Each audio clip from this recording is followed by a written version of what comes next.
si à chaque dimanche vous venez au même endroit où il fait chaud, changez de place. Mettez-vous en périphérie. D'accord? Mais c'est vrai qu'il fait un peu chaud. En tous les cas, je vous invite à lire avec moi quelques versets dans la lettre aux Éphésiens. Nous voulons nous centrer sur le Christ, sur sa parole, et nous poursuivons notre série sur la lettre aux Éphésiens, qui est tellement riche. Au chapitre 4, je reprendrai un peu les versets, à partir du verset 22.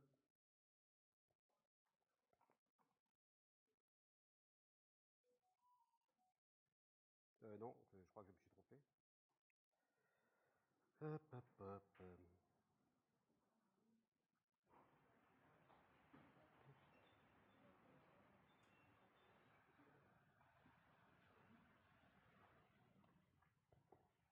Je vais lire à partir du verset 29.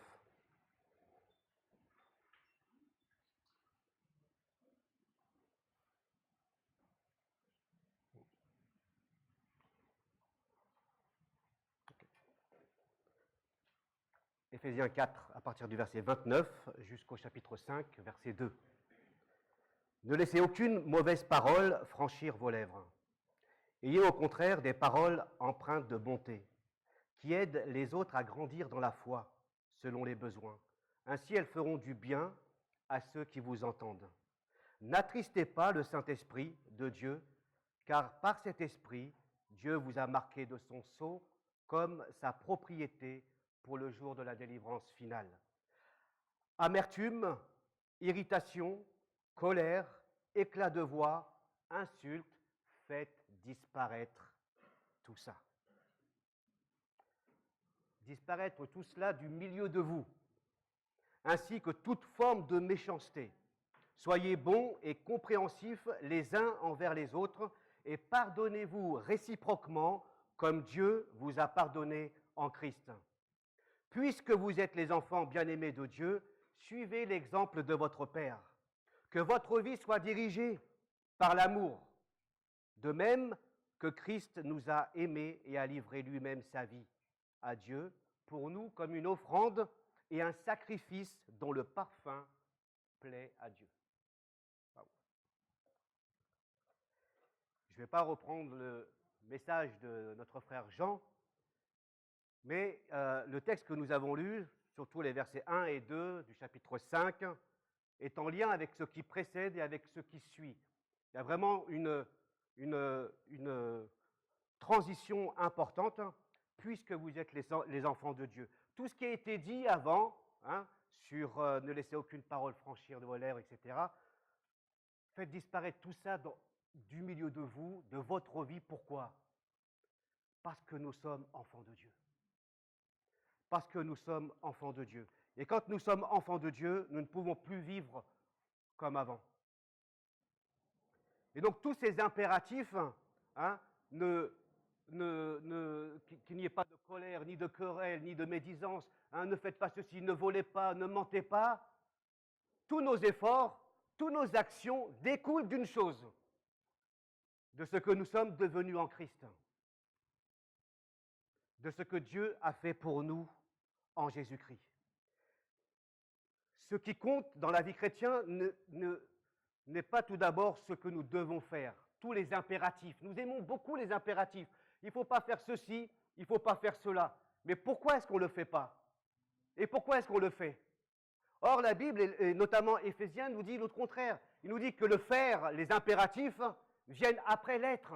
L'être, c'est quoi? C'est que nous sommes ce que nous sommes devenus en Christ. Nous sommes enfants de Dieu, bien-aimés, le texte nous dit. Ce que nous sommes devenus est important. Et à partir de ce moment où nous avons mis notre confiance dans le Seigneur, nous sommes devenus enfants de Dieu, alors là découlent les impératifs. Vous voyez? Mais si tu veux faire les choses et accomplir des impératifs pour devenir enfant de Dieu, alors tu sors de l'Évangile. Pourquoi? Parce que le légalisme commence à prendre sa place. En essayant de faire et encore de faire, tu tentes d'une manière ou d'une autre de mériter l'approbation de Dieu, l'acceptation de Dieu. Or, Dieu t'accepte non en vertu de tes mérites, ni de tes œuvres, ni de ta spiritualité. Il t'accepte sur la seule base du sacrifice de Jésus à la croix. Simplement. À partir de l'instant où, avec la croix ici, tu ajoutes, ne serait-ce qu'un impératif pour devenir un bon chrétien qui va te rendre acceptable devant Dieu, alors tu sors de l'évangile. L'évangile qui signifie la bonne nouvelle. Et la bonne nouvelle, c'est quoi? C'est la faveur que tu as reçue, mais une faveur imméritée que j'ai reçue, qui vient uniquement d'en haut. Cette faveur imméritée, Dieu me l'a donnée. Non pas parce qu'on l'a vu ensemble, parce qu'il a vu en moi ou en toi quelqu'un de bien, quelqu'un qui allait devenir quelqu'un de bien. Non, il a vu en toi et en moi des pécheurs. C'est quoi un pécheur? Dans l'Éphésiens, ceux qui sont pécheurs, ce sont ceux qui marchent sans Dieu dans leur vie. Ils ont une manière de vivre sans Dieu. Et lorsque nous devenons chrétiens, enfants de Dieu, nous ne sommes pas parfaits, mais nous savons une chose, nous sommes devenus enfants de Dieu. Sauvés, pardonnés, réconciliés, mais pas que. Dieu a fait de nous ses enfants, héritiers et co-héritiers du royaume. Ça, c'est l'évangile centré sur le Christ. Et nous avons vu cela un peu au chapitre 2, quand Paul a déclaré ce que nous étions sans Dieu, ce que Dieu a fait pour nous et ce que nous sommes devenus en Christ. Tout est grâce. Ce n'est pas la grâce que vous êtes sauvés. Donc l'être précède toujours le faire. Et quand vous inversez, vous n'êtes pas dans l'évangile. Quand vous inversez, vous trouvez ça dans différents mouvements ou dans différentes religions où l'homme cherche peu à atteindre Dieu par sa manière de vivre, sa manière d'accomplir ses œuvres. Le christianisme s'oppose à cela par rapport aux autres religions. Parce que dans le christianisme, c'est Dieu qui vient vers nous. Dans les autres religions, c'est l'homme qui va vers Dieu, ou qui tente. Même dans le christianisme, il peut y avoir aussi un mode ou un style de vie qui commence à être faussé. Vous savez, le salut par les œuvres, par exemple. Plus vous allez faire des œuvres, plus vous allez être sauvé. Mais ce n'est pas simplement chez nos amis catholiques, ça. Chez les évangéliques aussi, je vous rassure. Si tu fais ceci ou si tu vis comme cela, tu seras un chrétien complet. Et alors après, on n'est pas loin de ces chrétiens qu'on rencontre dans l'église de Corinthe, où ils se sentent supérieurs aux autres. Voyez notre spiritualité. Voyez combien on est connecté à Dieu. Et il vous manque quelque chose. L'être précède toujours le faire. Et l'être, c'est que nous sommes enfants de Dieu. Si bien sûr, tu l'as accepté par la foi, alors tu deviens enfant de Dieu. Si la Bible nous parle que si le salut est gratuit, alors il y a quelque chose que Dieu opère dans notre vie par le Saint-Esprit. Le Saint-Esprit opère chez nous une repentance et une conversion. La repentance, c'est quoi? C'est le changement d'état d'esprit, un regret profond de ce que nous étions, de ce que nous avons accompli. Et ça va toujours de pair avec la conversion. Parce que la repentance risque de nous fausser en croyant que c'est simplement en ayant un regret sur notre vie que Dieu va nous pardonner. Non, la repentance implique aussi une conversion. La conversion, c'est faire demi-tour. Donc la repentance est toujours accompagnée d'un changement d'attitude. C'est pourquoi dans certaines Bibles et dans vos Bibles, le mot repentance est traduit parfois par changement de comportement ou changer d'habitude. D'attitude. C'est bien, Will. Tiens, je te laisse ma place. Un changement d'attitude. Parce que parfois on a l'impression que tout ça, ça va rester dans la sphère privée, intérieure. Or, le regret n'est pas qu'intérieur, la vie chrétienne n'est pas intérieure, la conversion n'est pas quelque chose de privé. Elle va déborder et elle va se voir.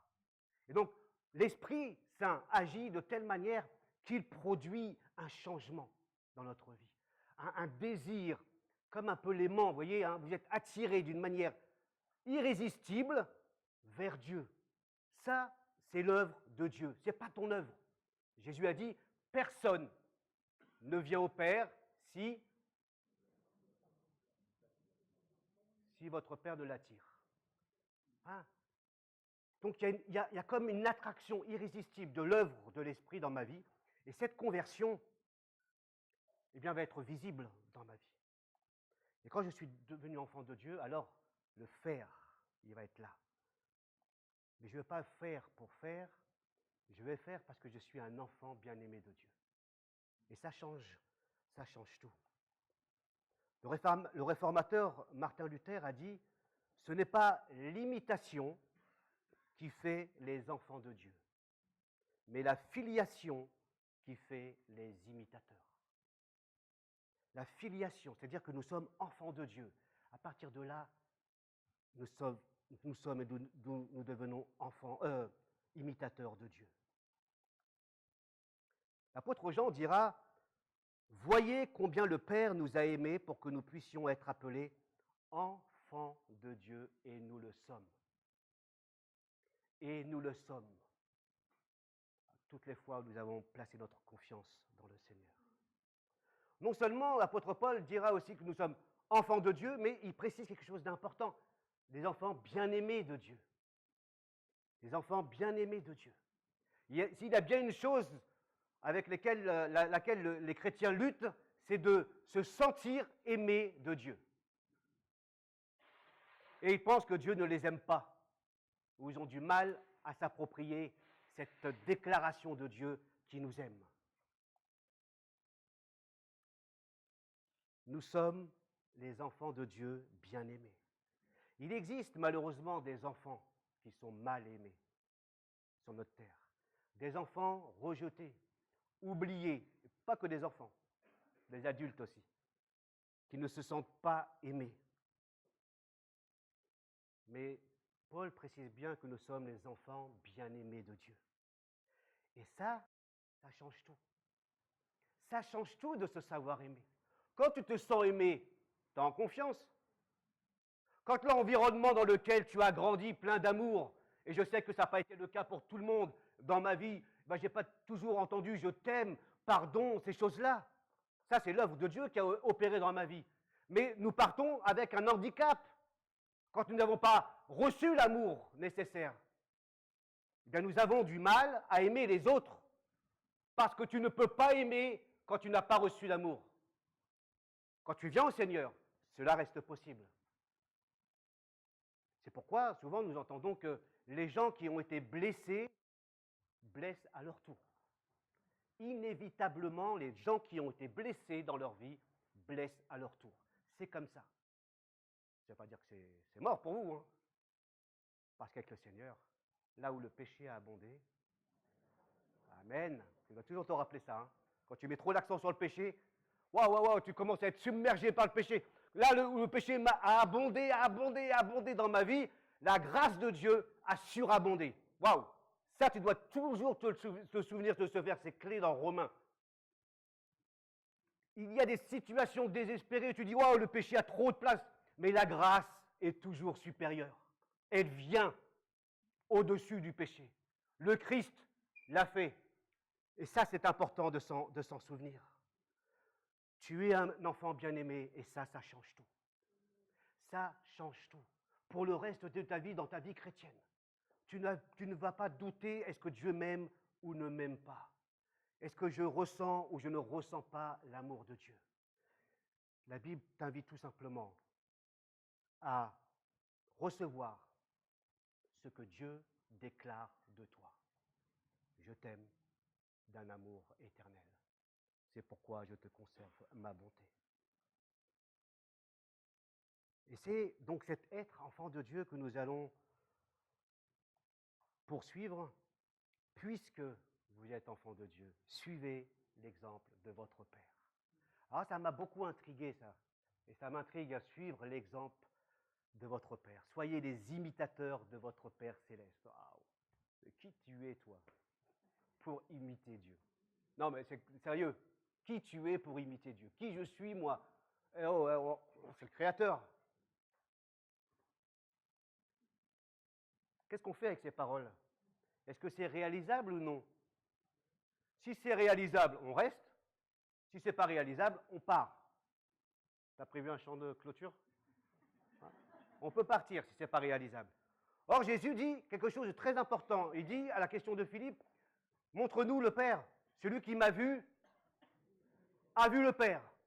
Donc nous avons déjà, dans les évangiles, un moyen d'identifier qui est le Père. Comment il se comporte, quelle attitude il a, comment il aime, comment il agit. Voilà. Celui qui m'a vu a vu le Père. Et donc, le modèle que nous pouvons imiter, c'est le Père, mais au travers aussi du Christ. Nous le verrons ensemble, sûrement me répéter. Par la suite, Paul dira que imiter Dieu, le Père, c'est imiter le Christ. Et le verbe ici, qui parle de l'imitation, désigne bien l'action d'imiter quelqu'un. En règle générale, c'est vrai que les enfants aiment bien imiter leurs parents. En règle générale. Vous êtes, à un moment donné dans leur vie, les héros. Hein? Indestructibles. Quand j'étais plus jeune, papa, je m'amusais avec un de mes enfants, faisant croire que j'étais Superman. Et donc je faisais des passe-passe à dire. Les enfants sont toujours ébahis devant leurs parents. Il y a une imitation, voire même un mimétisme. D'accord? Pourquoi les enfants nous imitent? Pourquoi les enfants nous imitent? Premièrement, parce qu'ils nous aiment, et parce qu'ils aiment ce que nous sommes. Autrement, ils ne nous imitent pas. C'est pour ça que j'ai dit, en règle générale, les enfants nous imitent. Parce que parfois, on n'a pas forcément des bons modèles à imiter en tant que parents. Malheureusement, comme je l'ai dit, certains sont pas aimés. Donc, on n'a pas envie d'aimer. Et même là, on pourrait reproduire aussi des comportements, des agissements de nos parents, même quand on n'a pas été aimé, en ayant le même comportement qu'eux. Mais moi, je voulais garder ce côté positif. Ils aiment imiter leurs parents parce qu'ils aiment leurs parents et parce que ça leur plaît d'être comme eux. D'être comme eux. Et ça, on pourrait dire aujourd'hui, tel père, tel fils, telle mère, telle fille. Hein, on dit souvent, tiens, c'est un mini-Moïse, celui-là, hein, l'enfant. Ou Élie, je ne sais pas si elle est là. Esther, c'est une mini-Esther. Parce que, vous voyez, une ressemblance flagrante. Hein, vous avez des copies comme ça, vous dites, mais tu ne peux pas renier ton père ou tu ne peux pas renier ta mère. Juste simplement en les regardant. Alors, pour les enfants, ce n'est pas toujours un cadeau, parce qu'ils disent, oh non, je ne veux pas ressembler à mon père, je ne veux pas ressembler à ma mère. Quand tu regardes son... Non, je ne vais pas devenir ça. Souvent, on dit que si tu veux savoir à quoi tu vas ressembler, regarde ta mère ou ton grand-père. Hein, pour les jeunes, je parle. Mais tel père, tel fils, telle mère, telle fille. De même, nous sommes enfants de Dieu. Nous sommes enfants de Dieu. Nous ne devenons pas enfants de Dieu. Nous ne devenons pas de plus en plus enfants de Dieu. Nous sommes enfants de Dieu. Et il y a une ressemblance flagrante, évidente en nous avec notre Père céleste. Cette ressemblance avec le Christ, avec Dieu, est visible.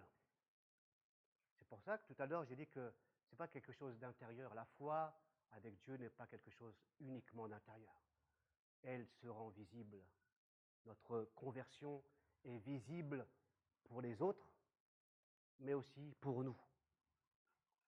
Nous le voyons dans notre vie quand nous commençons à penser comme Dieu pense, à aspirer et désirer ce que Jésus a accompli, fait, dit, pensé, alors vous commencez à ressembler à Jésus de cette manière. Et vous l'avez vu et vous le voyez dans votre vie. Vous commencez à imiter votre Père céleste. C'est ce que nous retrouvons dans l'Ancien Testament, d'une manière plus rude. Hein. Soyez saints, car je suis saint, dit l'Éternel. Ah, soyez saints, car je suis saint. Et Jésus va dire, soyez parfaits comme votre Père céleste est parfait. Waouh! Mais moi, j'aime bien, juste pour que ce soit un peu plus accessible, c'est ni plus ni moins ce que j'ai dit tout à l'heure, la sainteté. On verra pour un autre message. C'est tel père, tel fils, telle mère, telle fille. La sainteté, soyez saints comme je suis saint, c'est tout simplement désirer imiter notre Père céleste. Désirer suivre notre Seigneur Jésus dans nos pensées, dans nos paroles, dans nos actions, dans nos attitudes. C'est pas simple, c'est pas toujours facile, on y reviendra là-dessus. Mais c'est désirer, c'est pas arriver, mais nous tendons toujours.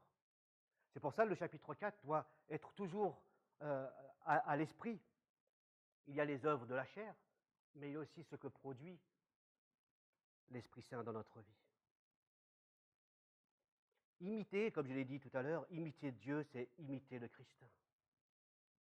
Et imiter Jésus n'est possible que si nous sommes enfants de Dieu. Là, je le répète encore, mais c'est important. Autrement, Jésus ne serait qu'un exemple, un modèle, mais sans vie.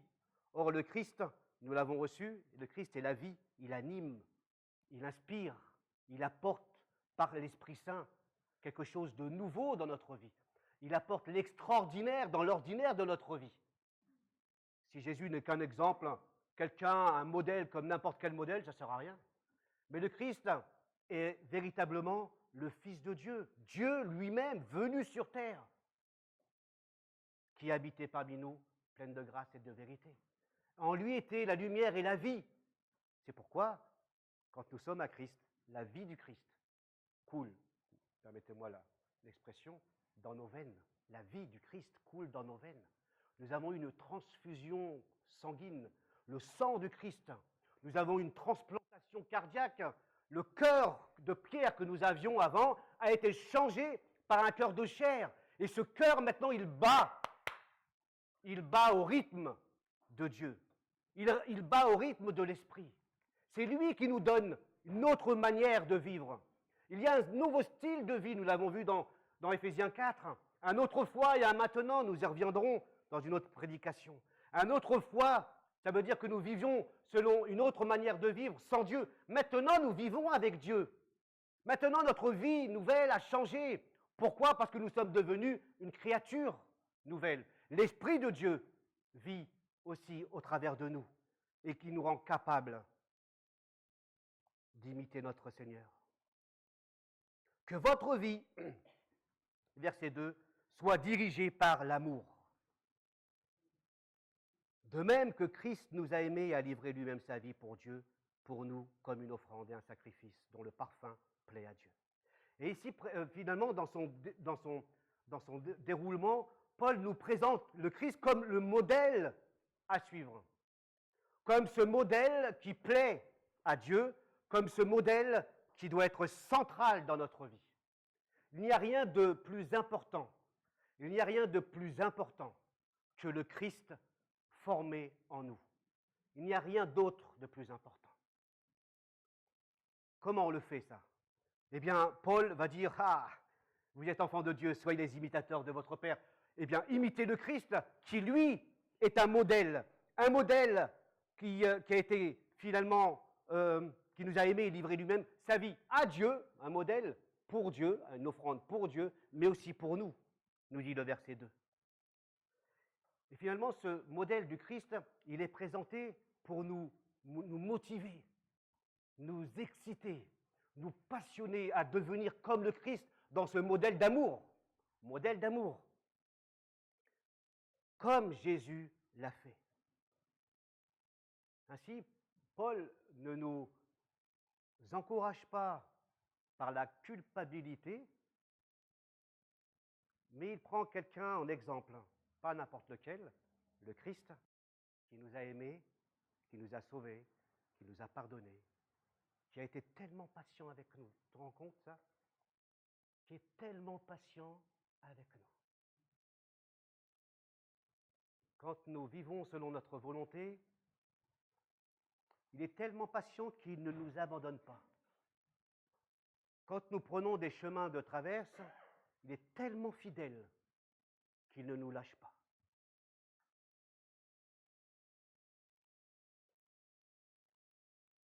C'est incroyable ça. C'est ce qui fait dire à l'apôtre Jean, nous l'aimons parce qu'il nous a aimés le premier. Nous l'aimons parce qu'il a tellement, et il est tellement patient encore avec moi. Je l'aime parce qu'il est tellement fidèle alors que je suis infidèle. Je l'aime parce qu'il est tellement, il ne m'abandonne jamais malgré mes pensées, mes paroles, mes attitudes tordues. Il aurait pu de loin me dire, allez, ça suffit avec toi. Ah, non? Ça suffit, c'est bon, j'en ai marre. Ça fait longtemps que ça dure quand même. Ce n'est pas une petite patience d'un jour de la part de Dieu. Jamais il ne dira à ses enfants, ça suffit, je ne veux plus de toi comme enfant. Jamais. Pourquoi? Parce que l'alliance qu'il a conclue avec nous, ce n'était pas une alliance, pas l'alliance de Moïse, une alliance nouvelle par son sang et par son corps brisé. Cette alliance-là, elle ne bougera pas d'un iota. C'est une alliance que Dieu a choisie. Une alliance qui est unilatérale. C'est-à-dire que c'est lui qui a pris l'initiative de nous aimer alors que nous étions pécheurs, donc en révolte avec lui. Et donc cette alliance ne changera pas.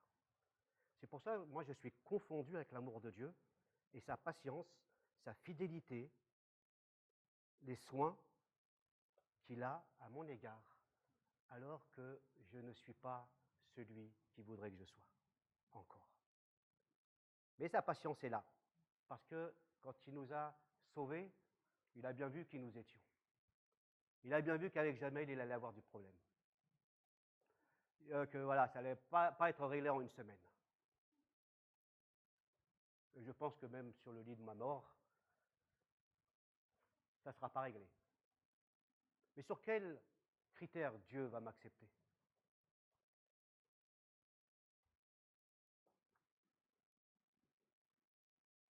Ah, sur quels critères Dieu va t'accepter après ta mort? Quand je me présenterai à Dieu, simplement, Dieu dira, j'ai payé pour lui. Je ne viens pas les mains pleines, je ne viens pas avec des mérites et des œuvres, j'ai payé pour lui. Et encore aujourd'hui, j'ai toujours eu cette image à l'esprit, du moins toujours très longtemps, que quand Dieu me regarde, il me regarde au travers de Christ. Et donc à chaque fois qu'il me regarde, il dit, c'est réglé. C'est payé. On efface l'ardoise. Bien plus, ce n'est pas simplement pardonner, mais aimer et fait aussi de nous ses enfants. C'est plus encore que ce qu'on pourrait imaginer. Parfois, on s'imagine, Dieu pardonne mes péchés. Mais Dieu n'a pas fait simplement de pardonner nos péchés. Il a fait de nous ses enfants. Il nous a adoptés comme ses enfants bien-aimés. Et donc le Christ est présenté comme un modèle, pas un modèle humain, puisque c'était Dieu fait homme, et un modèle au moins de comportement. Il y a une manière de vivre différente dans le royaume de Dieu. Il y a un style nouveau qui parfois est à contre-courant de notre société moderne. Et ça, il faut bien le savoir. Et les disciples avaient du mal. Dans Jean 13, il est dit, si donc moi, le Seigneur et le Maître, je vous ai lavé les pieds, vous devez vous aussi vous laver les pieds les uns les autres. Je viens de vous donner un exemple pour qu'à votre tour, vous agissez comme j'ai agi envers vous. Hein, vous voyez, il y a un exemple que Jésus a donné, que Jésus a laissé, et il veut que nous pratiquions cet exemple-là. afin que vous agissiez comme j'ai agi envers vous. Le but de en tant que chrétien, c'est d'agir comme le Christ a agi aussi. Et tout simplement, quand tu lis les évangiles, je ne vais pas dire que ça nous suffit, parce que la révélation est plus que ça. Mais si tu veux vraiment être centré sur le Christ, lis les évangiles. Et quand Jésus fait, dit, pense ou agit, alors dis Seigneur, ce que tu fais, comment, de quelle manière je peux aussi le faire. Jésus s'attend en effet à ce que ses disciples reproduisent ce que le Maître fait. Un modèle de comportement, mais aussi une motivation qui conduit à imiter et suivre Jésus. Je l'ai dit un peu, l'amour du Christ est la motivation qui conduit le chrétien à une consécration sans réserve à son égard. Sans réserve. L'amour du Christ ici est décrit par Paul. Il nous a aimés d'une manière inconditionnelle. Son amour a été manifesté comme une offrande, comme un sacrifice, comme un don à Dieu et pour les autres. Voilà comment sa vie s'est manifestée. Et ne perdons pas de vue que Paul est en train de nous dire, voilà de quelle manière vous devez suivre le Christ, dans l'imitation de son amour, dans l'imitation de son sacrifice, un sacrifice et une offrande inconditionnelle.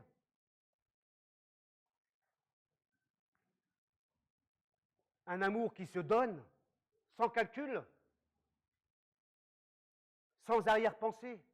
Et toujours ce modèle du Christ en lien avec ce qui précède. Sur on a entendu, les amertumes, les querelles, les divisions, les colères, etc., etc. Et finalement, Paul nous dit que sa vie a été comme un parfum d'une bonne odeur, un parfum qui plaît à Dieu. Qui a mis du parfum ce matin? Un déo? Un savon? Bah écoutez, ça sent pas d'ici. Ça sent pas d'ici. Ok. Parfois j'en mets, là j'en ai pas mis ce matin, j'étais trop en retard. Mais ça, quand vous aimez un parfum, vous dites, waouh, ça sent bon ça. Hein? Quand ça pue, quoi. Senti une mauvaise odeur aussi? Parfois mes enfants, quand ils rentrent du boulot, papa je t'embrasse pas parce que je pue.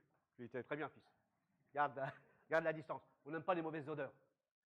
Et le Christ a été une bonne odeur, un parfum qui plaît à Dieu, un parfum agréable à Dieu. Et Paul utilise finalement un langage lié au culte dans l'Ancien Testament. Tout ce qui est en rapport avec l'offrande, avec le sacrifice, avec le parfum, tout cela faisait partie de la vie cultuelle. D'accord? On adorait Dieu et le parfum était, par le biais de l'encens, était élevé, brûlé, et ça plaisait à Dieu. Ça plaisait à Dieu, ces sacrifices de bonne odeur, quand ils étaient non superficiels, mais manifestés de manière authentique. Et Dieu savait quand les sacrifices apportés à Dieu étaient authentiques, quand ils n'étaient pas superficiels. Et nous lisons dans l'Ancien Testament où Dieu dit « Je hais vos sacrifices, je hais vos offrandes ». Pourquoi? Parce que le cœur était perdu. Parce que les lèvres adoraient et chantaient comme on l'a chanté tout à l'heure. Mais le cœur, et quand on repartait, était bien loin de Dieu. C'est pour ça que Dieu dit « Je hais vos sacrifices », où ce peuple m'honore de bout des lèvres, mais son cœur n'est pas là. Et donc, Dieu, bien sûr, fait la différence avec des sacrifices et des offrandes authentiques, et des sacrifices et des offrandes qui ne sont pas authentiques. Mais le Christ, lui, était une offrande authentique. Et c'est ce modèle, cette imitation que nous devons suivre, être une offrande authentique et un parfum qui plaît à Dieu.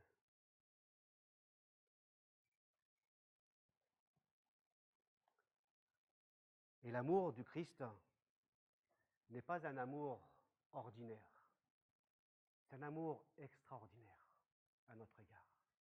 De même, en tant qu'enfants de Dieu, nous avons reçu l'Esprit et nous avons reçu le fruit de l'Esprit qui est l'amour et qui nous permet de vivre aussi des relations qui ressemblent à ce que Jésus attend de nous. pour ça, au verset 32, il nous est dit, soyez, soyez bons et compréhensifs les uns envers les autres, pardonnez-vous réciproquement comme Dieu vous a pardonné en Christ. Vous voyez, il y a l'amour de Dieu qui nous motive à pardonner. Hein. De quelle manière je vais pardonner? Du bout des lèvres? Non. Mais comme j'ai été touché par l'amour de Dieu, comme j'étais au bénéfice de l'amour de Dieu, j'étais au bénéfice de son pardon, alors je vais pardonner comme Christ a pardonné. Ça, c'est pas naturel. Ça, c'est extraordinaire. C'est surnaturel. C'est l'œuvre de l'Esprit dans ma vie, dans ta vie, qui te permet non plus de vivre dans les chapitres 4, ce que nous avons lu les 2 derniers dimanches avec Jean et Stéphane, non plus de vivre dans l'amertume, dans les querelles, dans le vol, dans le mensonge, etc., etc., mais de vivre selon un style de vie nouveau, selon l'Esprit.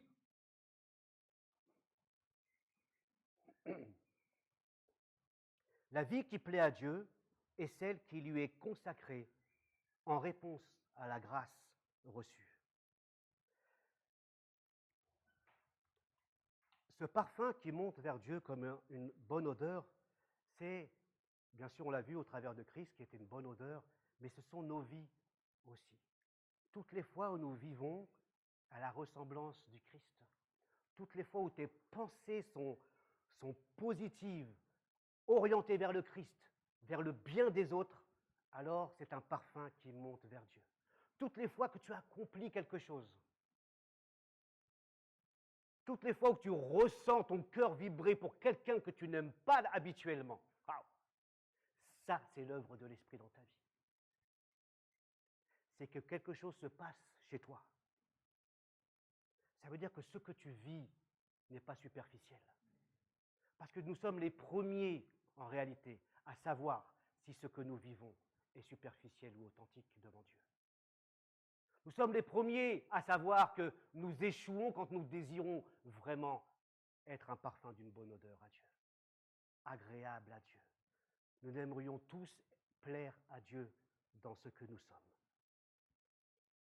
Mais ce que nous avons lu, nous plaisons à Dieu toutes les fois où nous ressemblons à Jésus. Je lis dans l'Épître aux Hébreux, il est dit à propos de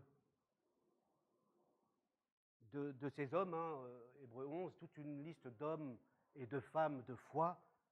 Et à Hébreux 11, et je vous laisse le soin de les lire à la maison. C'est parce qu'ils ont eu cette foi que les hommes des temps passés ont été approuvés par Dieu.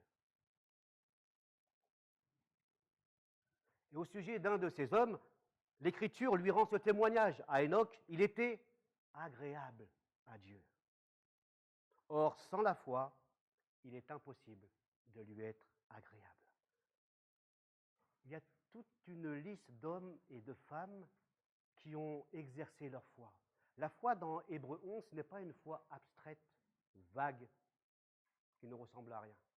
La foi dans l'Épître aux Hébreux est une foi obéissante, agissante, qui se voit dans le concret de l'existence, dans l'ordinaire de notre vie.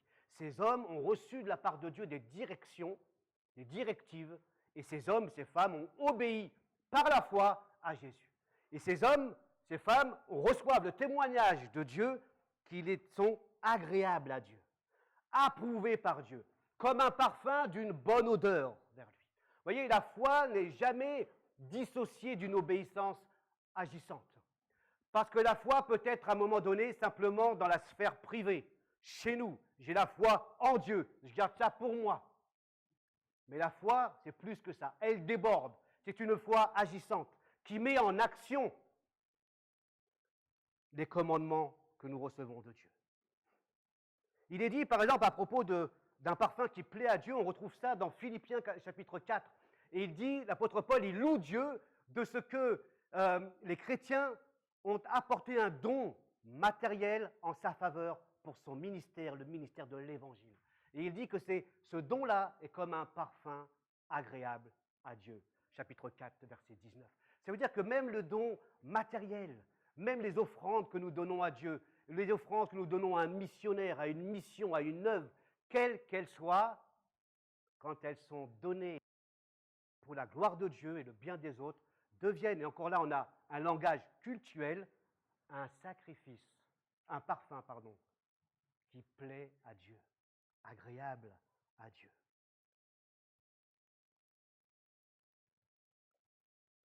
Donc, imiter donc Jésus, c'est le suivre dans l'obéissance. Imiter Jésus, ce n'est pas simplement croire que tout va être facile, simple dans notre vie. Et parfois, nous nous trompons là-dessus.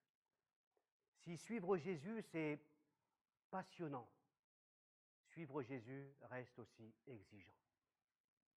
Et Jésus n'a pas pris au dépourvu ses auditeurs. À chaque fois, il les a mis devant une décision. Quand il a dit « Suivez-moi ». Suivre Jésus, c'est vouloir l'imiter. Et certains n'étaient pas prêts à le suivre. D'autres ont choisi de suivre Jésus de loin. Et il nous arrive parfois de suivre Jésus de loin. Quand je dis suivre Jésus de loin, ça veut dire ce qui me plaît. Vous voyez? Je le laisse là-bas, ça c'est pas pour moi. Me rapprocher trop de Jésus, ça fait peur. Parce qu'il va me demander trop. Donc je vais le suivre de loin. J'aime bien venir au culte, j'aime bien chanter, j'aime bien louer, j'aime bien faire un petit barbecue par-ci et par-là, j'aime bien les groupes de maison. Voilà. Mais tu ne me demandes pas trop de le suivre de près, parce qu'avec Jésus, on ne sait jamais ce qui va se passer. Hein? Tu te retrouves après à tout abandonner pour lui. C'est ça, hein? Suivre Jésus, ce n'est pas quelque chose, alors il y a une invitation à le suivre ensemble, mais Jésus dira quelque chose à Pierre à un moment donné. Quand Jésus va Jésus va réhabiliter Pierre dans sa mission de berger. Hein, paie mes brebis, tu te souviens dans Jean, et il dit à Pierre, bon, Pierre, m'aimes-tu 3 fois. Alors Pierre, 3 fois, il s'est dit, waouh, ça me rappelle le coq, ça. Hein, 3 fois il a chanté, à un moment donné, Pierre, il a dit, ah Seigneur, tu sais tout de moi. Il n'a pas dit, ah non, oui, moi je t'aime, tout le monde peut encore partir, jamais je vais t'abandonner. Non, Jésus, une fois, m'aimes-tu. Pierre, il s'est dit, waouh, il va me ressortir encore le coup du coq. Donc je me tais. Il a dit, bon Seigneur, tu sais que je t'aime. Tu sais tout de moi. Et après il poursuit, dit, mais qu'adviendra-t-il de ce disciple-là là? Que répond Jésus? Admirable. Hein? Qu'est-ce qui va devenir celui-là là? Qu'importe. Toi, suis-moi. Et parfois nous suivons le Christ alors que d'autres le suivent d'une autre manière. Qu'importe comment les autres suivent le Seigneur Jésus. Suis-le déjà. Colle-le de près.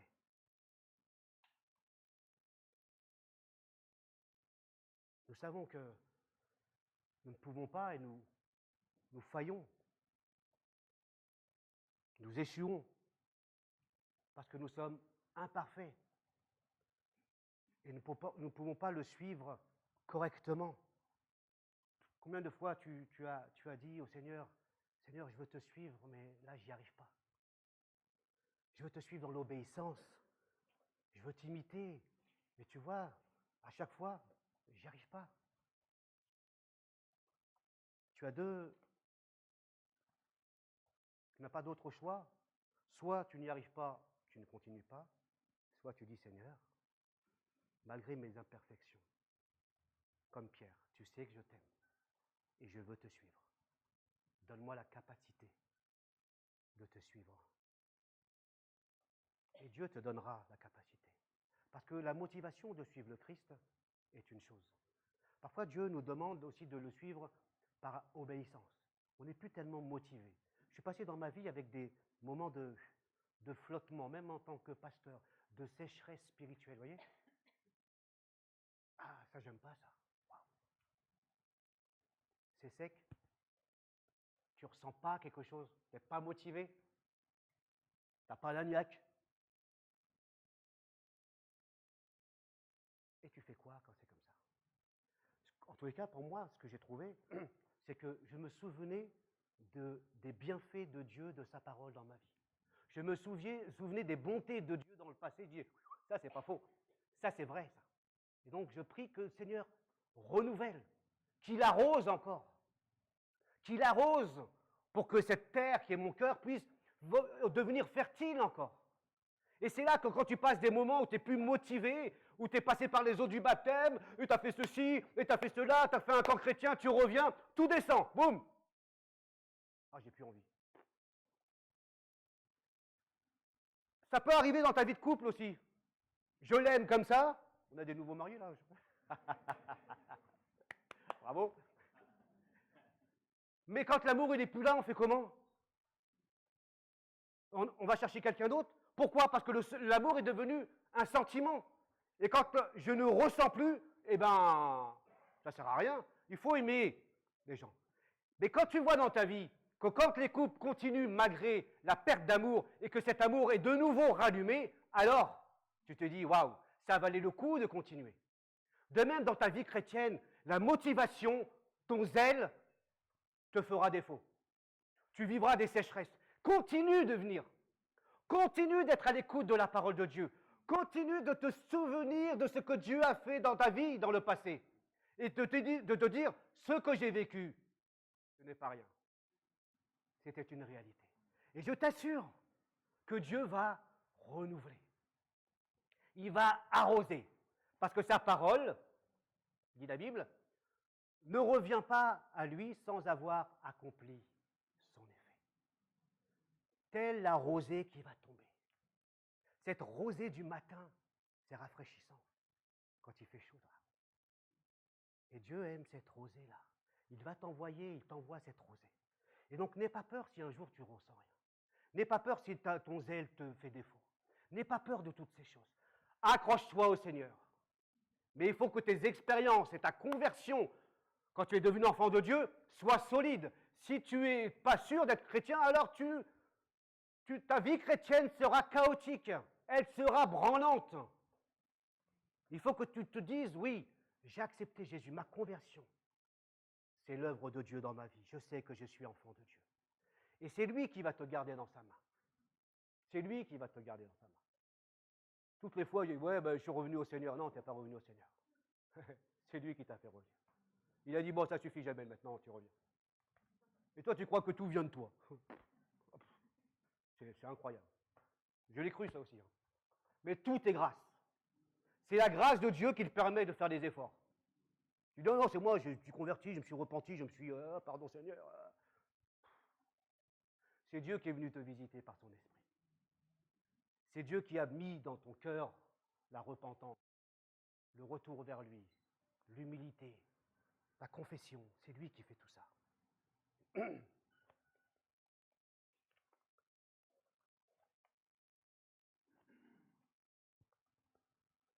Et te rappeler que même quand tu échoues, ce que nous avons vu au début, tu es un enfant bien aimé de Dieu.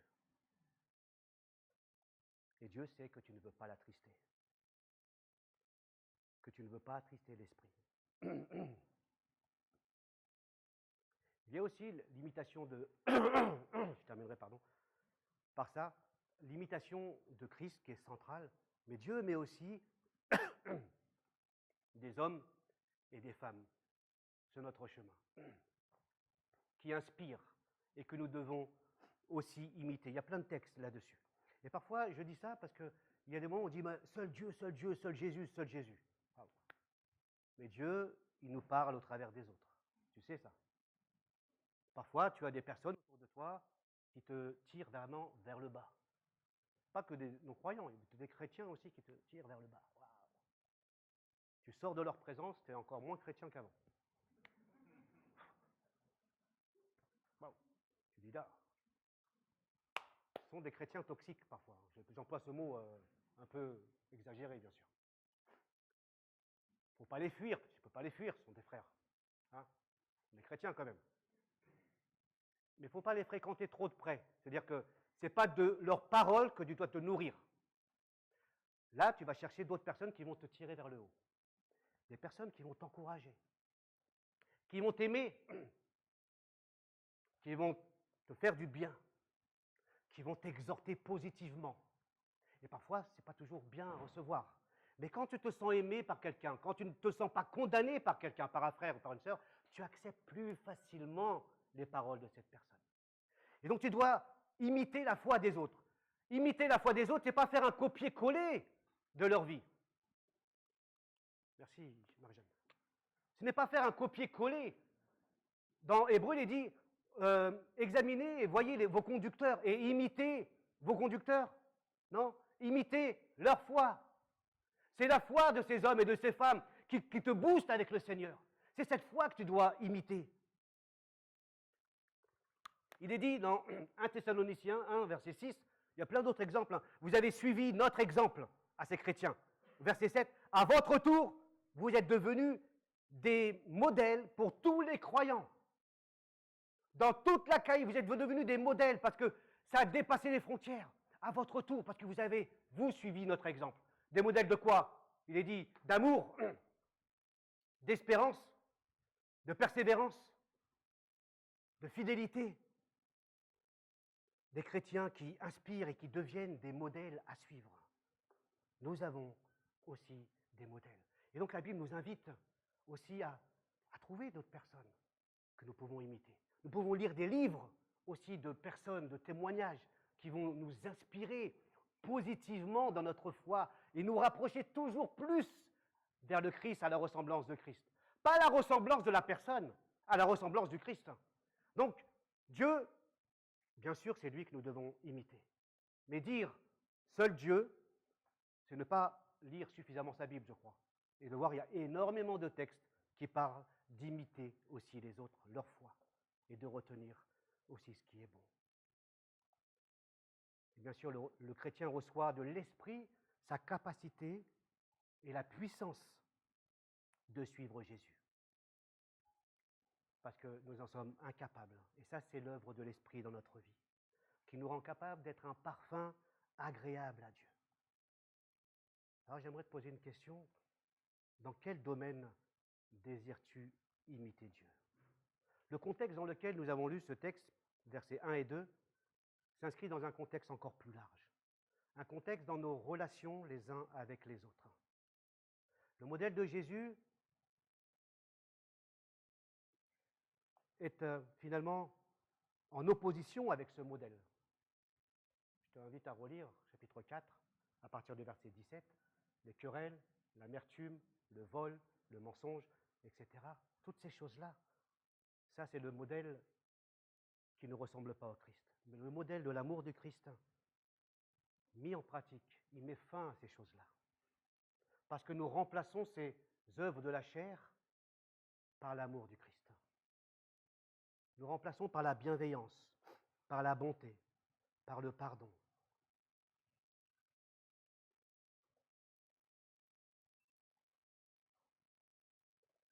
L'évangile de Luc, je termine avec ce verset pour nous inviter à la prière silencieuse. Jésus dira, si quelqu'un veut me suivre, qu'il renonce à lui-même, qu'il se charge chaque jour de sa croix et qu'il me suive. Suivre Jésus se fait jour après jour, avec parfois des échecs, mais nous sommes dans un mouvement. Nous sommes en marche et nous voulons l'imiter. Et nous ne serons jamais déçus quand nous imitons Jésus. Quand nous recherchons à le plaire, nous ne serons jamais déçus. Je vous invite à la prière silencieuse, où chacun peut formuler une prière en disant « Seigneur, j'ai appris ça » ou « Tu m'as rappelé ceci » ou cela, mais j'aimerais tellement et je désire tellement t'imiter dans tel ou tel domaine de ma vie.